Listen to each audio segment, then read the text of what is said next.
कितना अच्छा मौसम है आज का। रोज सुबह सुबह जरूर उठना चाहिए ताकि ताजी हवा मिल सके। चलो अपना काम शुरू करते हैं। हाँ माँ, आप बिल्कुल चिंता मत करो, मैं बिल्कुल ठीक हूँ यहाँ पर। ठीक है माँ, रखती हूँ फोन। ऑटो वाले भैया, रुको जरा। अरे साहिद, आप? मुझे तो मालूम ही नहीं था भैया आप हैं। और बताइए, कब आए गांव से? बस कुछ दिनों पहले ही आया हूँ बहन। तुम कैसी हो? और आंटी जी कैसी हैं? हाँ हाँ, सब ठीक है। चलिए थोड़ा मुझे घर छोड़ दीजिए। क्या कहूँगा मैं सबा को? कब मिलेगी मुझे जॉब? कुछ पता नहीं। चलो कल देखते हैं, कल क्या लिखा है नसीब में। ऑटो ही चलाते रहूंगा या जॉब भी मिलेगी मुझे। सुबह से बैठा हूँ, आज तो एक भी सवारी नहीं मिली। अरे अंकल, कहाँ जाना है आपको? बेटा मैं थोड़ा जल्दी में हूँ, मुझे जल्दी से इस पते पे छोड़ दो।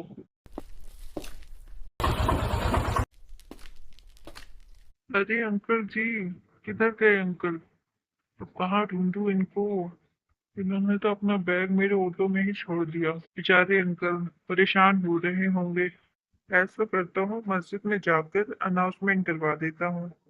साथ ही उनके लिए दुआ भी कर दूंगा। अरे अंकल, आप यहाँ, ये लीजिए अपना बैग। शुक्रिया बेटा। मुझे तो लगा था मैं अपना सामान खो चुका हूँ। उसमें आईडी और कई लाख रुपए भी थे। आजकल देखने को ही नहीं मिलती ऐसी ईमानदारी। कोई बात नहीं अंकल, और ईमान से बड़ी तो कोई चीज नहीं होती। ये पैसे आपके हैं, इसमें आपकी डॉक्यूमेंट भी है, आप संभाल के रखिएगा। अच्छे लोगों के साथ कभी बुरा नहीं होता। बेटा तुम करते क्या हो? एजुकेशन क्या है तुम्हारी? मैंने बीए कंप्लीट किया है और कंप्यूटर कोर्स कर रखा है। और मेरे ऑफिस में आ जाना। एक पोस्ट खाली है मेरे ऑफिस में, चाहो तो तुम ज्वाइन कर सकते हो। जी बिल्कुल अंकल, बहुत बहुत शुक्रिया आपका, मैं जरूर आऊंगा कल। अरे भैया, आप यहाँ क्या कर रहे हैं? इस ऑफिस में मुझे जॉब मिली है और आज मेरी जॉब का पहला दिन है। ये तो बहुत अच्छी बात है भैया। भैया, ये मेरे पापा का ऑफिस है। माफ कीजिएगा, कल मैं थोड़ा जल्दी में थी और आपसे सही से बात भी नहीं कर पाई। मेरी ही वजह से आपको एजुकेटेड होने के बावजूद ऑटो ड्राइवर बनना पड़ा। अगर आपने मुझे बचाया नहीं होता उस दिन, जिस दिन आप इंटरव्यू देने जा रहे थे, तो आप इंटरव्यू में लेट नहीं होते और फिर आपको जॉब मिल जाती। माफ कर दीजिए मुझे भैया। कोई बात नहीं बहन, ये सब तो किस्मत का खेल है, इसमें तुम्हारी क्या गलती है? मुझे तो खुशी है मैं तुम्हारे काम आ पाया। भैया, भाभी कहाँ है? तुम्हारे होश में आने के बाद जब मैंने देखा तुम ठीक हो, तो मैं अपनी पत्नी के घर उसको लाने चला गया। फिर वहां मैं सबा को लेने आया हूँ। उसे मेरे साथ भेज दीजिए। सबा आपके निकाह में है और हम उसे कभी नहीं रोकेंगे। पर अम्मी अब्बू के इंतकाल के बाद वो हमारी जिम्मेदारी है। आप दोनों एक दूसरे को पसंद करते थे, इसलिए हमने आप दोनों का निकाह करवा दिया। अगर अम्मी अब्बू हयात से होते, वो कुछ बातों का जरूर ख्याल रखते कि उनकी बेटी को कोई भी फाइनेंशियली दिक्कत ना हो। और अभी आपके पास नौकरी नहीं है, घर भी नहीं है। ऐसे में आप सबा को कहाँ रखेंगे? जब आपको नौकरी मिल जाएगी, आप घर ले लेंगे, तो आप सबा को बाइज्जत ले जाइएगा। हम नहीं रोकेंगे, ये दरख्वास्त है हमारी।